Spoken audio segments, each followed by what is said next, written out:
my name is Natalie Hun, and I'm going to be talking to you guys about Shogatsu. It's basically like Japanese New Year, and like we all celebrate American New Year, right? Yes.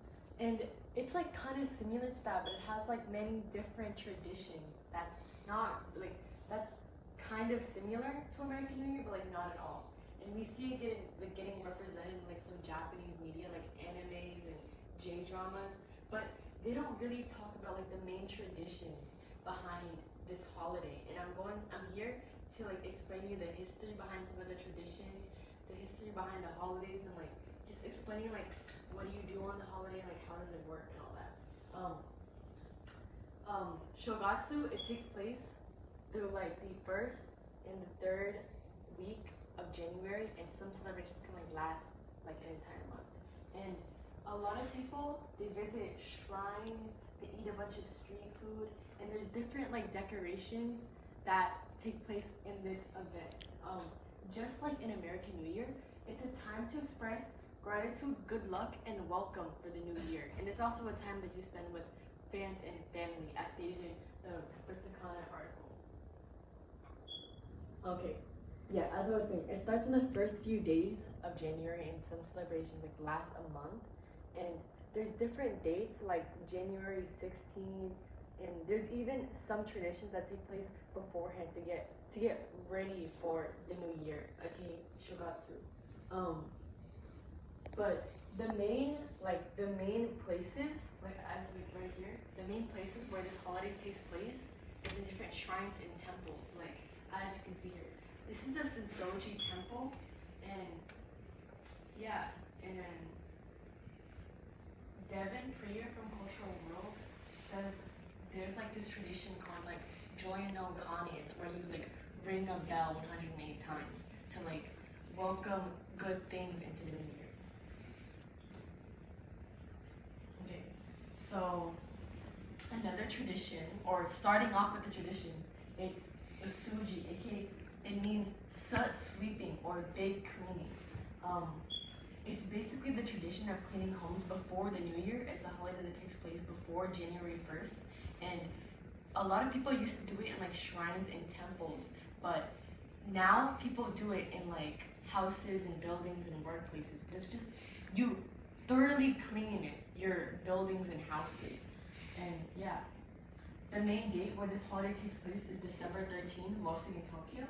And also, broken and worn furniture gets replaced, because there's like some superstition that's like, if you keep broken and worn furniture, then like evil spirits will come and like do bad things. But it's also called sushi hari, which is the Shinto religion, the Shinto religion ritual that's based on. Okay, this is Hatsumode. It's another one of the traditions, and it happens like after January, but it's basically the first temple visit of the year. People go there to pray and like welcome the new year and talk about like what they want to achieve and their goals, basically. Yeah, prayers, and then the tradition mainly started in the Shinto temples in Japan in the Heian period through 794 to 1185 to the Edo period. Or as Kobe Jones in his article states, 1603 to 1868. And it also covers the other tradition I mentioned, Joya no Kani, which is the ringing of bells, like a Buddhist monk, not Buddhist, sorry, a Shinto monk does that like 108 times. And normally it happens like during midnight. Okay, so moving on to some food. This is Isecho Ryori.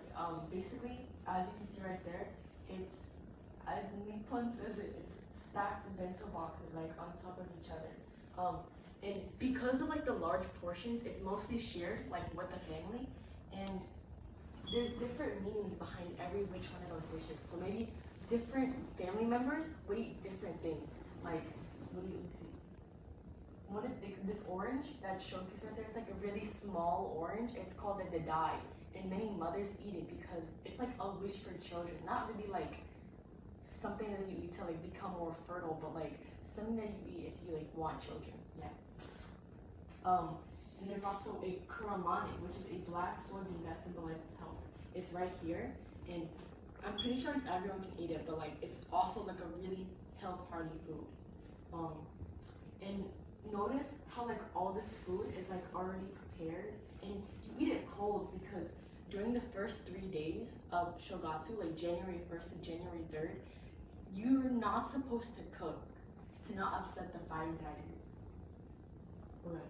Onto, instead of like a food tradition, this is a decoration. It's called Shimikazari, aka the sacred straw festoon. As Yukari Yamono, aka a special projects coordinator at the Seattle Japanese Garden says, it's a small rope made from rice straws, pine twigs, and zigzagged paper strips, as you see right there. There's many elements of nature in Japanese decorations and in their cuisine. They're mostly put in the fronts of their homes, and they're brought out to symbolize moving from the past year into the new year, like starting again, new beginnings. Okay, and this is one of the last traditions. It's Dondoyaki, aka the Festival of Fire. It's a tradition where all of the decorations and some food get burned at this really big bonfire at the shrines and the temples, as you can see right here. It's associated with the Shinto belief of purification and burning items. And the ashes afterwards, after everything gets burned, it just gets spread around as like a good luck charm. This date is around January 15th. Normally people do this like January 15th midnight or in the bright dawn of January 15th. They do this to appease the god of fire who was really happy to see like the decorations of Shogatsu like coming out, and we just burn the decorations. We burn the decorations to like release the spirits that were like used to house like another, like I didn't mention this, but like there's another decoration that like houses spirits. And these people right here, they're holding like a bunch of sticks, and this is rice cake and fruit and dango, and they put it on sticks to cook in front of fire. It's kind of like s'mores, but like for New Year's. And this is how religion plays a role in Shogatsu. Most of the trends or like the traditions in this religion are from the Shinto religion and the Buddhist religion mostly, and they take place in like shrines and temples. Religion adds a spiritual and meaningful aspect.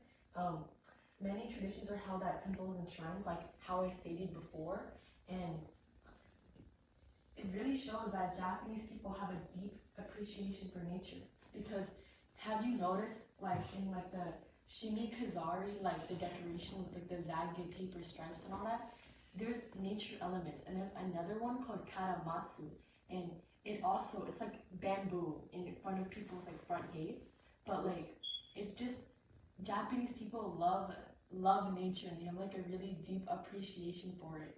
And this holiday just shows how much they love and care for like the earth and the environment and all that. And that is the end of my presentation. Thank you for listening.